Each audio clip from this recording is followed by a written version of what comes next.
সবাইকে নমস্কার। এই আলোচনা সভায় আমি প্রথমেই ৭৮ বছর আগে যারা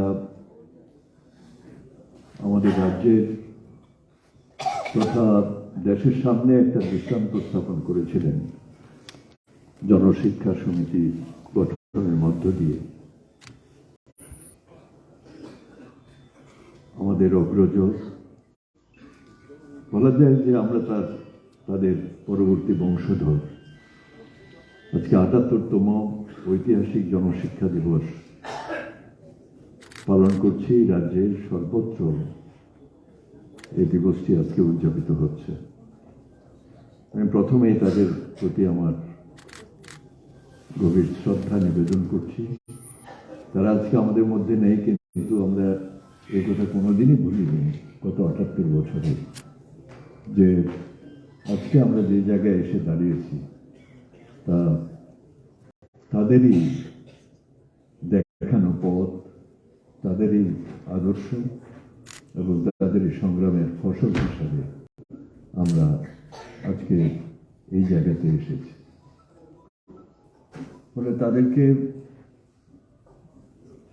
প্রতি মুহূর্তেই আমাদের স্মরণের মধ্যে রাখতে হবে। এবং এটা আমরা জানি যে ত্রিপুরার সুদীর্ঘ সময় উপজাতি সম্প্রদায়ভুক্ত রাজন্যবর্গে শাসনাধীনে ছিল এবং সেই সময় রাজ্যের উপজাতি জনগণের জীবনযাত্রার মান কি ছিল এটা ইতিহাস, তাকে বিকৃত করার কোনো সুযোগ নেই।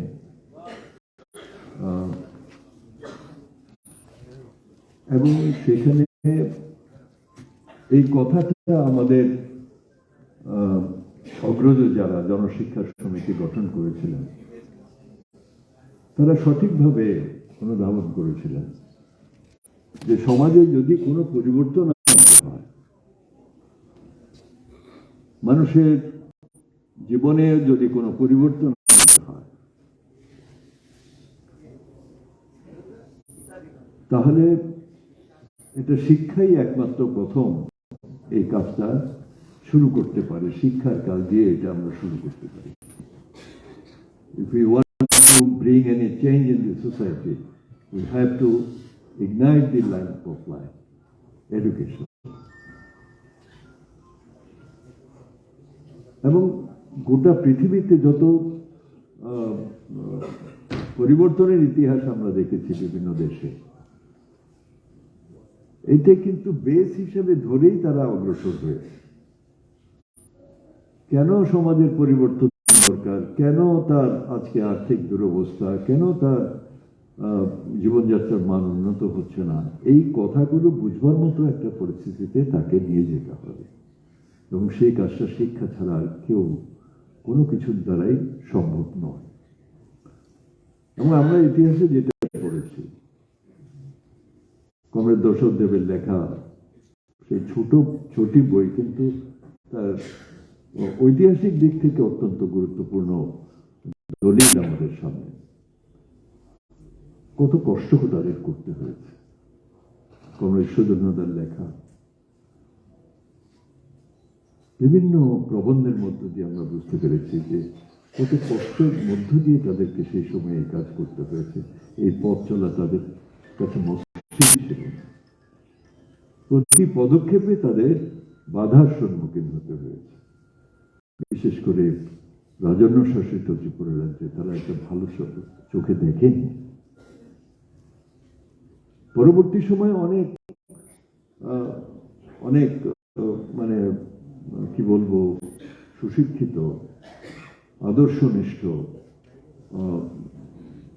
যারা কাজ করেছেন আমাদের রাজ্যের মধ্যে পরিবর্তনের জন্য, তারা অনেকে এই কাজটার মধ্যে যুক্ত হয়েছিলেন, এটা আমরা জানি। এবং যে কথাগুলো আমাদের রাজ্যের উপজাতি জনগণের মধ্যে যারা এখন একটা সুশিক্ষিত মধ্যবিত্ত সম্প্রদায় তৈরি হয়েছেন, তারাও নিশ্চয়ই জানেন। এবং পরবর্তী যে প্রজন্ম আজকের দিনে যারা ছাত্র যুবক, যারা শিক্ষার আলোতে ভালোভাবেই তারা অগ্রসর হওয়ার সুযোগ পাচ্ছেন, তাদের আমার মনে হয় এই কথাগুলো আজকে আমাদের জনশিক্ষা সমিতির আলোচনা সভায় আলোচনা করা উচিত, যে তাদের পূর্বপুরুষরা তারা কি অবস্থাতে ছিলেন, তাদের বাবা অথবা তাদের ঠাকুরদারা যখন জনশিক্ষা সমিতি তৈরি হলো আজকে ৭৮ বছর আগে। সেই সময়ে আমাদের দেশ স্বাধীন হয়নি ১৯৪৫ ইংরেজিতে। কি অবস্থা ছিল? খাজনা দিতে হতো প্রজাদের। এখন তো আমরা স্বাধীন দেশের নাগরিক, তখন তো সম্পর্কটা এরকম ছিল, শাসক হচ্ছে রাজা আর বাকিরা হচ্ছে তাদের প্রজা। এই প্রজাদের খাজনা দিতে হতো, রাজকর, পিটুন প্রথা ইত্যাদি। ফলে উপজাতি সম্প্রদায়ের মানুষের জীবনযাত্রার মান ক্রমশ দুর্বিষহ হচ্ছিল, কিন্তু তারা কথা বলতে পারতেন না। এবং বিভিন্ন সময় দেখা গিয়েছে যে এগুলোর বিরুদ্ধে যে প্রচেষ্টা একদম হয়নি, এই অন্যায়ের বিরুদ্ধে তা নয়, কিন্তু সেগুলো সাস্টেইন করেনি। সেই ইতিহাসগুলো আমাদের স্মরণে রাখতে হবে। নীরবে এইসব জিনিস সবাই মানে নেয়নি, তখন বিদ্রোহ হয়েছে। সে বিদ্রোহ বেশি দিন সাস্টেইন করেনি, অথবা যে কোনো বিদ্রোহের পেছনে তার যে সংগঠন শক্তি, মানুষকে মোবিলাইজ করা, মানুষকে সচেতন করা, কোথায় তারা যাবে, এই যে ডেস্টিনেশনটা ঠিক করা, এগুলো সেই সময় ছিল না বলেই হয়তো সেগুলো সাস্টেইন করেনি জনশিক্ষা সমিতি গঠনের আগেও। ফলে সময়ের পরিবর্তনের সাথে সাথে রাজ্যের পরিবেশ পরিস্থিতি এগুলোর মধ্যে পরিবর্তন ঘটে। রাজ্যের জনসংখ্যার ৩১% উপজাতি অংশের মানুষ। আর্থসামাজিক উন্নয়নে রাজ্য সরকারের বহুমুখী কর্ম পরিকল্পনা মূলত ১৯৭৮-এর আগে আমরা ভাবতেই পারি। দেশ বিভাগের পর, মানে দেশ স্বাধীন হবার পর সঙ্গে সঙ্গেই কিন্তু ত্রিপুরা রাজ্য ভারতবর্ষের অংশ হয়নি। ১৯৪৯ ইংরেজিতে হয়ে। তার মানে এখানকার শাসকদের তখন ভাবনা চিন্তার মধ্যে তারা ছিল, তারা কি করবে, কোথায় যাবে? তারা কি একটা ছোট্ট স্বাধীন রাষ্ট্র হিসেবে থেকে যাবেন, রাজন্য শাসিত রাজ্য হিসাবে, রাষ্ট্র হিসাবে, না বৃহত্তর একটা গণতান্ত্রিক দেশের সাথে যুক্ত হয়ে নিজেদেরকে আরো বিকাশের সুযোগ নেবেন? এই চিন্তা ভাবনার মধ্যে থেকেছিলেন একটা ভালো সময়। যাই হোক, আলটিমেটলি ১৯৪৯ ইংরেজিতে আমরা দেখলাম যে ভারতের একটা অঙ্গরাজ্য হিসেবে ত্রিপুরা অন্তর্ভুক্ত হয়েছে। তারপরেও তো সরকার ছিল, স্বাধীন ভারতের একটা অঙ্গরাজ্যের একটা সরকার তো ছিল এখানে। কারা ছিলেন সেই সময় শাসক? আমরা যাদেরকে জানতাম ভারতবর্ষ স্বাধীনতার পর, যারা ভারতবর্ষের যোদ্ধার, জমিদার, যারা ধনী লোক, পুঁজিপতি লোক, বড় বড় ব্যবসায়ী, তাদের যারা প্রতিনিধিত্ব করছে, তাদের হাতে ভারতবর্ষের শাসন ক্ষমতা যেমন ব্রিটিশরা ছেড়ে দিয়ে গেছে। আমরা ঠিক দেখলাম যে ওই লাইনেই ত্রিপুরা রাজ্য ২৮ বছর কংগ্রেস দল শাসন করেছে, কম সময়। কোনো পরিবর্তন হয়েছে? আমি দু একটা তথ্য দেব আপনাদের, আমি আপনাদের ধৈর্য চ্যুতি ঘটাবো না। সেখানে আপনারা দেখবেন যে ১৯৭৮ সালের আগে মূলত রাজন্য শাসিত ত্রিপুরা রাজ্যে এবং তার পরবর্তী সময় ২৮ বছরের কংগ্রেস রাজত্বের মধ্যে খুব একটা মৌলিক যে পার্থক্য তারা তৈরি করতে পেরেছিলেন, সেরকম কিছু ঘটেনি। আমরা ৭৮ সালে একটা বিকল্প দেখাবার চেষ্টা করি, কারণ আমাদের একটা শ্রেণীর দৃষ্টিভঙ্গি ছিল, বামফ্রন্ট। এবং সেই শ্রেণী দৃষ্টিভঙ্গি থেকে আমাদের বিকল্প কর্মসূচি কিন্তু আমরা সেদিন গ্রহণ করেছিলাম। এবং উপজাতি জনগোষ্ঠীর আর্থসামাজিক অবস্থা, তাদের ভাষা, কৃষ্টি, সংস্কৃতি উন্নয়নের লক্ষ্যে বিভিন্ন কর্ম পরিকল্পনা আমরা 78 থেকে দুটো গভর্নমেন্ট 10 বছর, তারপর 1993 থেকে টানা 2018 পর্যন্ত, এই যে প্রায় 40 বছর একটা রাজ্যের জন্য কম সময় না। এখন এই সময়টার মধ্যে আমরা কি কি করতে পেরেছি এটা আমাদের ভেবে দেখা দরকার। যে মধ্যবিত্ত অংশটা তৈরি হয়েছে আমাদের রাজ্যে উপজাতি জনগোষ্ঠীর মধ্যে, তারা হয়তো আমাদের কন্টেম্পোরারি হতে পারে। আমরাও দেখেছি কংগ্রেস রাজত্বের সময় ত্রিপুরা রাজ্যের শুধু উপজাতি জনগোষ্ঠী কেন, সমতলের কি হয়েছে, কি উন্নতি হয়েছে, শহরগুলির অবস্থা কি ছিল, এবং এর মধ্যে উপজাতি অংশের মানুষের যে পরিবর্তনের প্রশ্ন, বলা যায় কিছুই তো হয়। রাজারা এক সময় শোষণ করেছে, পরবর্তী সময় আমরা দেখছি মহাজনরা শোষণ করে।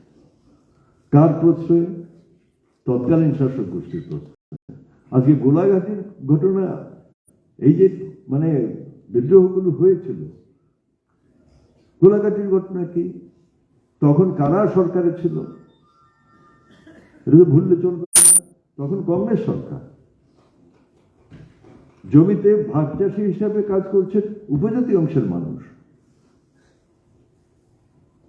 সেখানে যিনি জোদ্দার হরিশা, তিনি কংগ্রেস দলের লোক ছিলেন।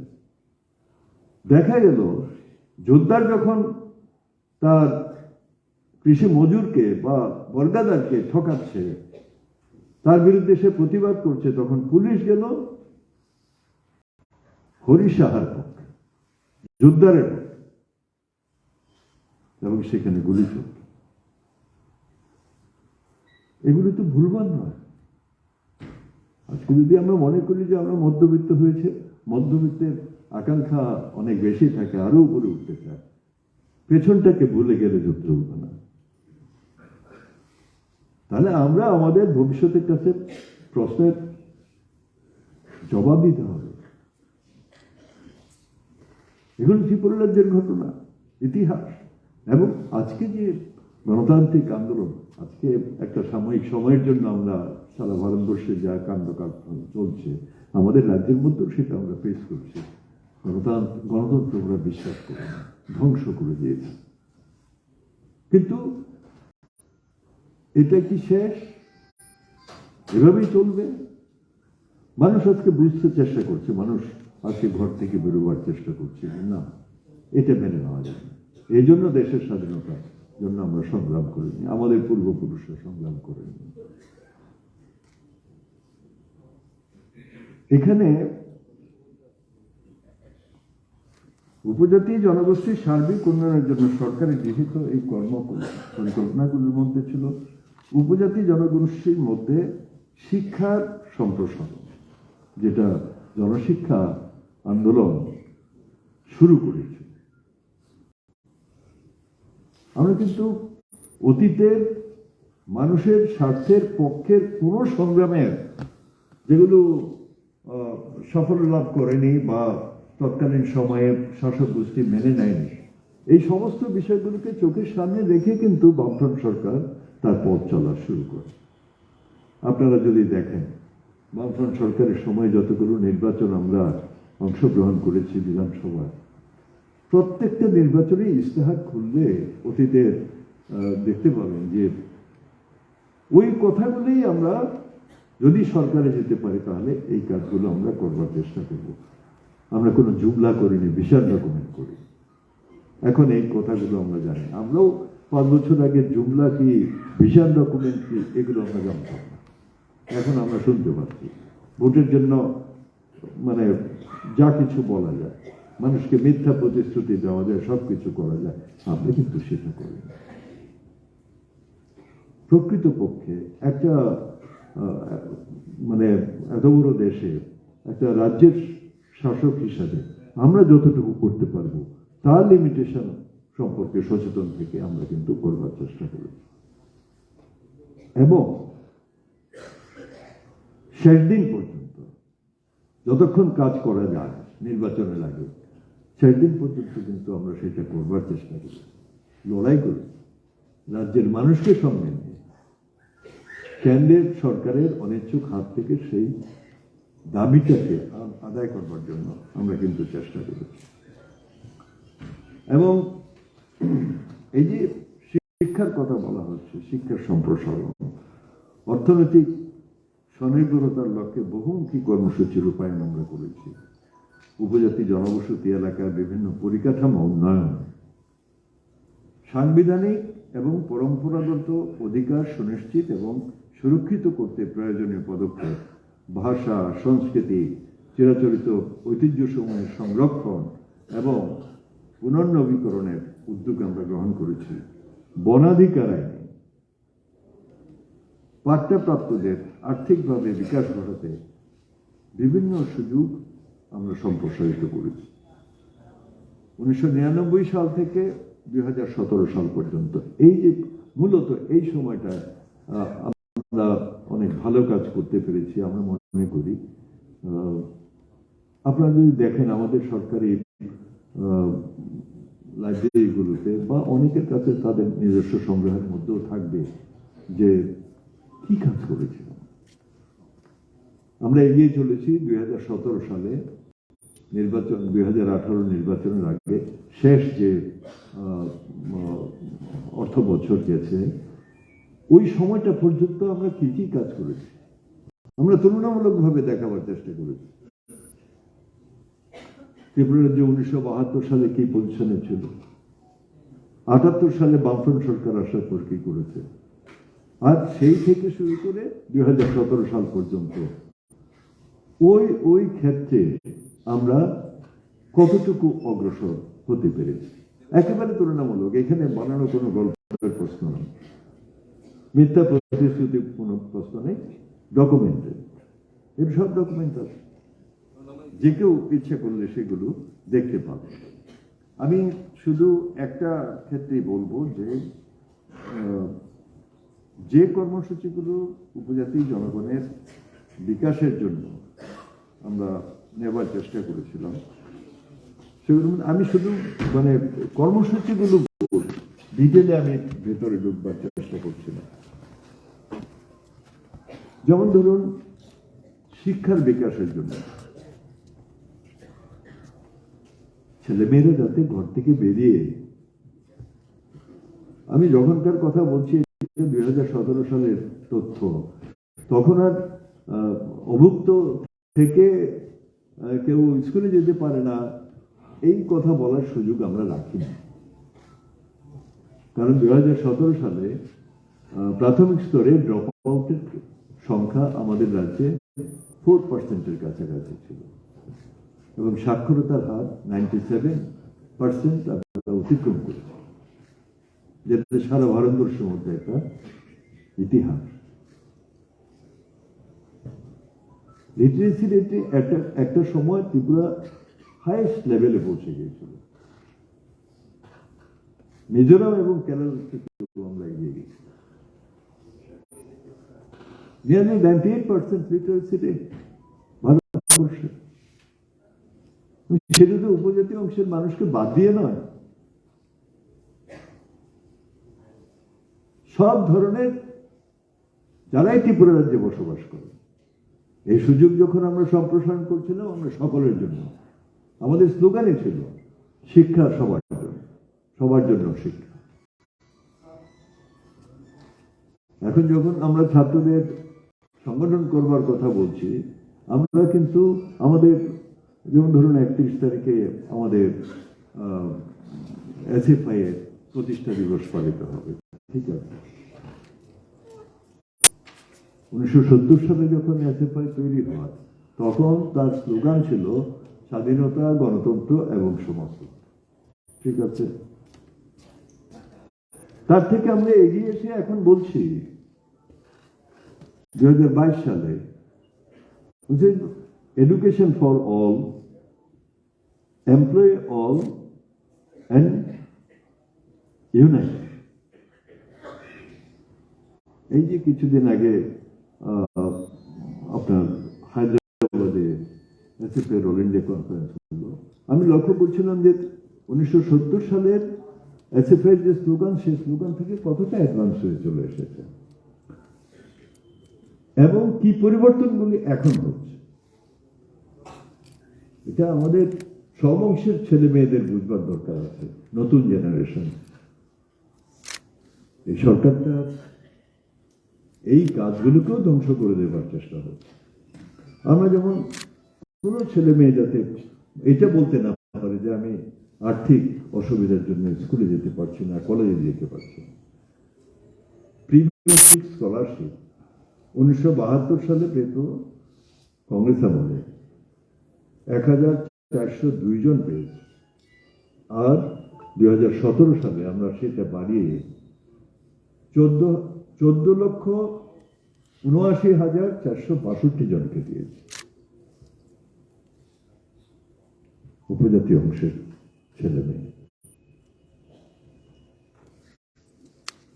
পোস্ট ম্যাট্রিক স্কলারশিপ 184 জন পেত, আর সেটা 2017 সালে আমরা বাড়িয়ে করেছিলাম 1,90,629 জন। পোস্ট ম্যাট্রিক স্কলারশিপের সহযোগী সহায়তা, আর্থিকভাবে তাদেরকে আরো কিছু সহায়তা, সেটা এর আগে ছিল না। 2017 সালে 86,080 জনকে আমরা দিয়েছিলাম। মেধা পুরস্কার প্রদান, এগুলো আগে ছিল না, 78,455 জনকে আমরা দিয়েছি। উপজাতি ছাত্রছাত্রীদের মৌলিক বিষয়ে কোচিং, যাতে তারা পরবর্তী কর্মসংস্থানের ক্ষেত্রে অসুবিধায় পড়তে না হয়, 57,416 জন টাকা দিয়েছিলেন।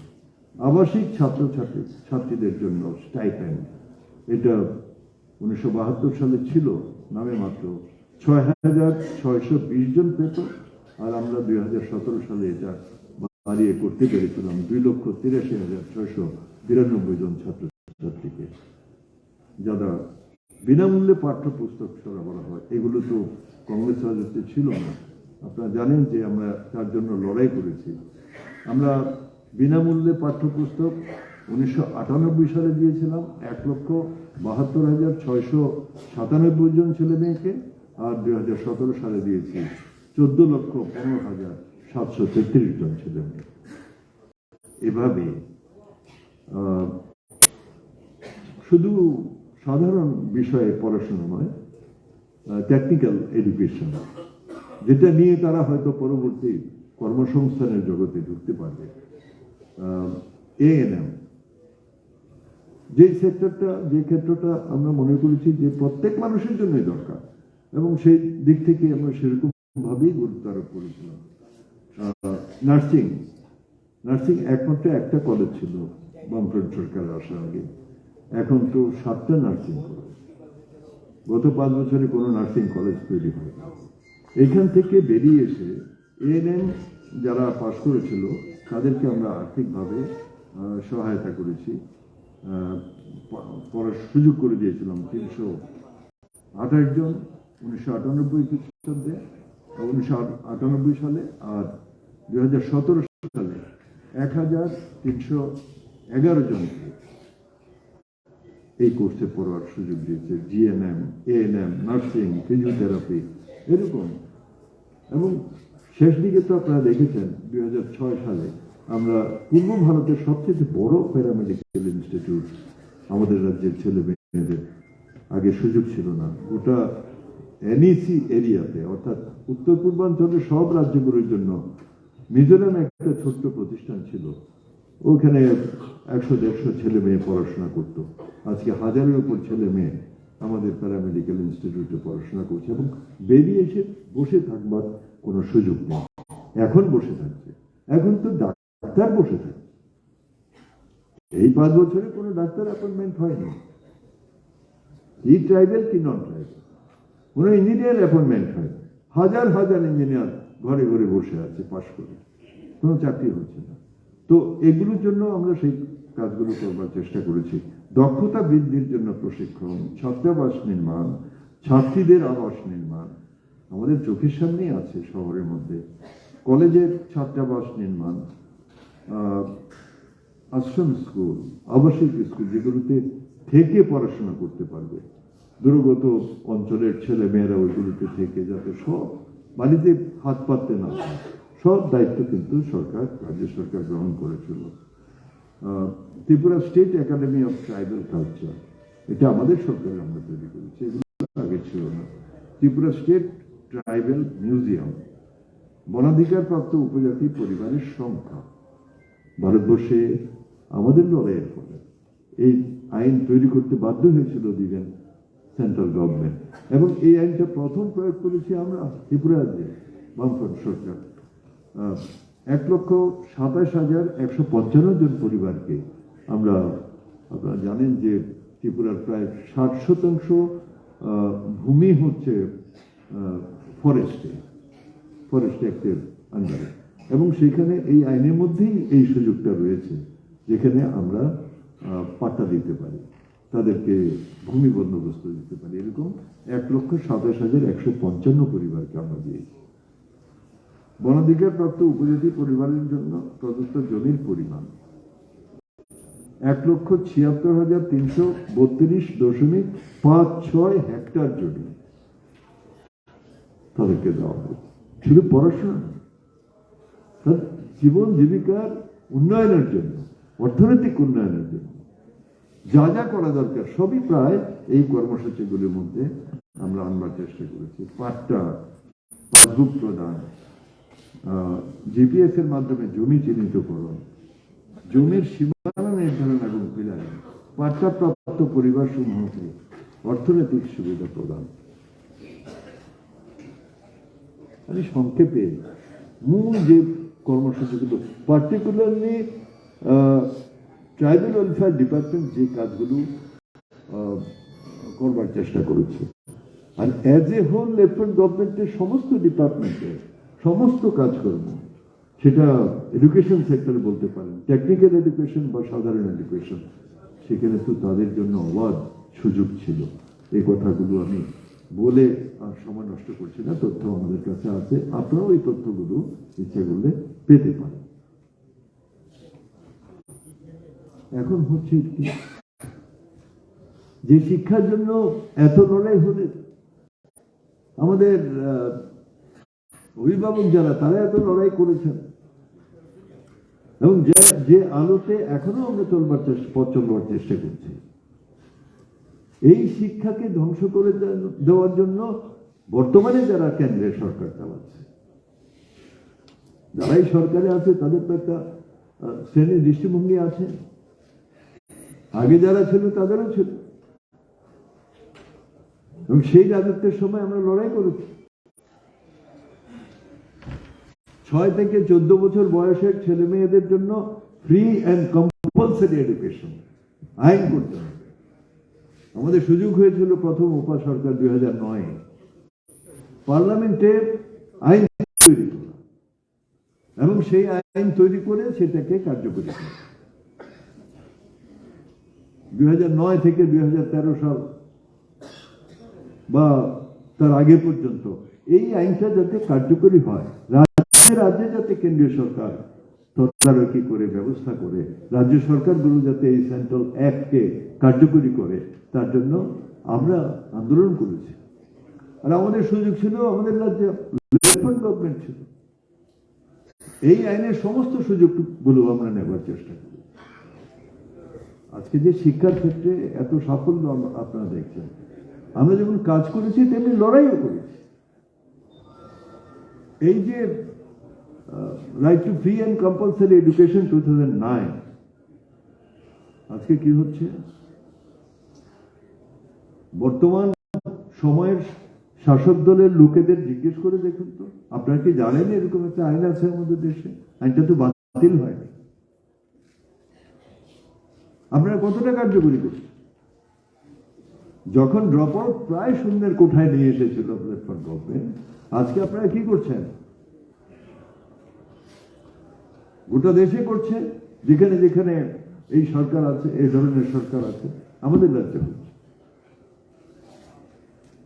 তো আমাদের রাজ্যের ছেলেমেয়েরা লড়াই করছে, আমরা গণতান্ত্রিক আন্দোলন থেকে সে প্রশ্নগুলো তুলবার চেষ্টা করছি, চাপ তৈরি করবার চেষ্টা করছি, সর্বনাশ করে দিচ্ছি।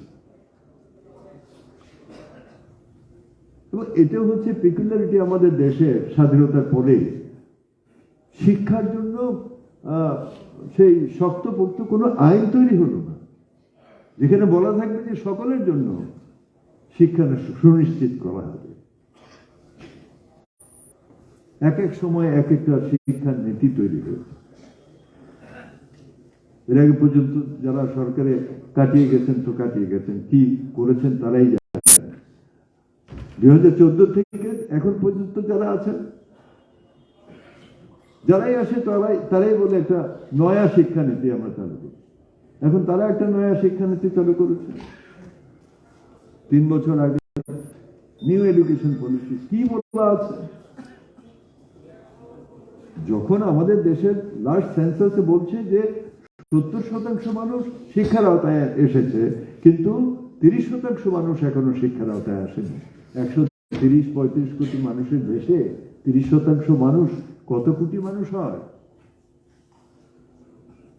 কত কোটি মানুষ নিরক্ষর? আর এই বোঝা টেনে আপনি চলছেন, সাফল্যের ঢাক পেটাচ্ছেন। নয়া শিক্ষানীতি তো আরো খারাপ। সকলের জন্য শিক্ষার ভাবনা ওইসব কিছু নেই। এটা হচ্ছে কমার্শিয়ালাইজ করে দাও শিক্ষা। যার পয়সা আছে সে পড়তে পারবে, সরকারের দায় দায়িত্ব এত নেওয়ার দরকার নেই। কোথায় জনশিক্ষা আন্দোলন কি বলেছিল, আর আজকে তার সাথে আমরা মিলিয়ে দেখবার চেষ্টা করছি। এই বলছে কি, শিক্ষা দায়িত্ব ব্যবসায়ীদের হাতে তুলে দাও, বিদেশি ইনস্টিটিউট আসবে, আপত্তি নেই আমাদের।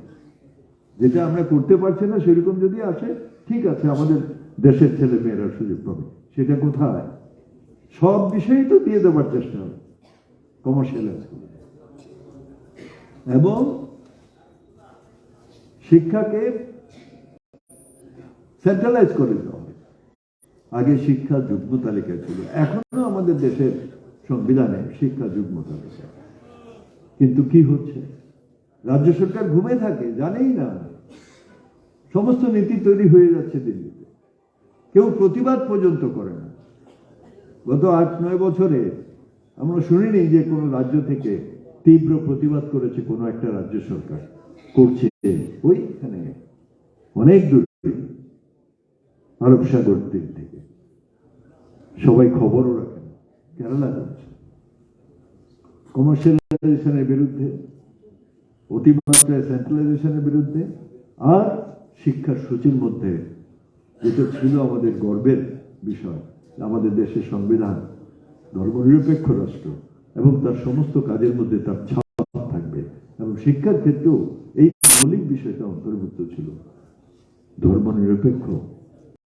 এটা যেন কেউ টাচ না করতে পারে, নজরদারি আছে। কোথায়? কমিউনালাইজেশন করার চেষ্টা হচ্ছে। এগুলো যারা শিক্ষার সাথে সরাসরি যুক্ত আছেন তারা জানেন। আপনারা নয়া শিক্ষানীতি তো আরো ধ্বংসের দিকে নিয়ে যাবে গোটা দেশকে। তো আমি আর আলোচনা বাড়াচ্ছি না, একটা কথা শুধু বলবো যে আজকের ৭৮তম জনশিক্ষা দিবস আমাদের কাছে, বিশেষ করে ত্রিপুরা রাজ্যের মানুষের কাছে এজন্য আরো বেশি অর্থবহ এবং ঐতিহাসিক গুরুত্বপূর্ণ হয়ে দাঁড়িয়েছে যে যারা আজকে দিল্লি থেকে গোটা দেশটাকে ধ্বংস করবার চেষ্টা করছে, যারা রিচ তাদেরকে আরো রিচ করবার চেষ্টা করছে, মুসলিমরা হাতে গোনা কয়েকজনকে, তাদেরকে পরাস্ত না করতে পারলে সব জায়গায়,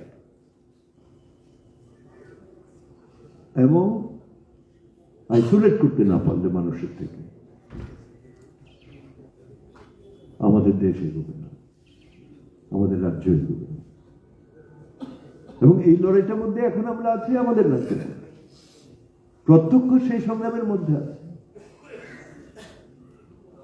1.5 মাস পরে আমাকে অংশগ্রহণ করতে হবে এই সংগ্রামে।